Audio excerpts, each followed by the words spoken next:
ప్రముఖ కాంగ్రెస్ నాయకురాలు మంత్రి కొండా సురేఖ తాజాగా మరోసారి స్పందించారు. అయితే నేరుగా మీడియాతో మాట్లాడకుండా ఓ మీడియా సంస్థకు ఫోన్ చేసి ఆమె స్పందించారు. ప్రస్తుతం ఆమె కుమార్తె సీఎం రేవంత్ పై చేసిన తీవ్ర వ్యాఖ్యల వివాదం ముదిరింది. అటు పార్టీ రాష్ట్ర చీఫ్ మహేష్ కుమార్ గౌడ్ ఆగ్రహం వ్యక్తం చేయటం, వివరణ కోరటం తెలిసిందే. తాజాగా శుక్రవారం ఎమ్మెల్యేలు కొందరు సురేఖపై నిప్పులు చెరిగారు. ఆమెను మంత్రివర్గం నుంచి తొలగించాలని డిమాండ్ చేశారు. ఈ వ్యవహారం రాష్ట్రంలో తీవ్ర దుమారం రేపుతోంది. అవసరమైతే సీఎం రేవంత్ రెడ్డి ఆమెను బర్తరఫ్ చేయాలని కూడా కొందరు ఎమ్మెల్యేలు మీడియా సమావేశంలో వ్యాఖ్యానించారు. దీంతో సురేఖ స్పందించారు. తాను ఇప్పటికే ఈ వ్యవహారంపై పార్టీ అధిష్టానం ఆదేశాలకు అనుగుణంగా వివరణ ఇచ్చానని తెలిపారు. ఈ విషయంలో తనకు సంబంధం లేదని, అది పూర్తిగా తన కుమార్తె వ్యవహారమని వ్యాఖ్యానించారు.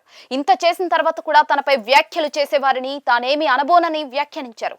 ఏదైనా ఉంటే ప్రస్తుతం విదేశీ పర్యటనలో ఉన్న సీఎం రేవంత్ రెడ్డి తెలంగాణకు వచ్చిన తర్వాత ఆయనతో మాట్లాడి తేల్చుకుంటానని తెలిపారు.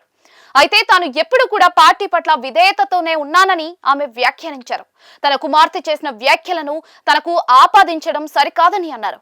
తనను కావాలనే టార్గెట్ చేస్తున్నారని వ్యాఖ్యానించారు. రాజకీయంగా ప్రత్యర్థులను అయితే ఎదుర్కొంటానని, కానీ సొంత వారే టార్గెట్ చేస్తున్నారని అన్నారు. గతంలో కూడా సురేఖ కుమార్తె సీఎం రేవంత్ ను ఉద్దేశించి వ్యాఖ్యలు చేసినప్పుడు స్వయంగా సురేఖ సీఎం ను కలిసి క్షమాపణలు చెప్పారు.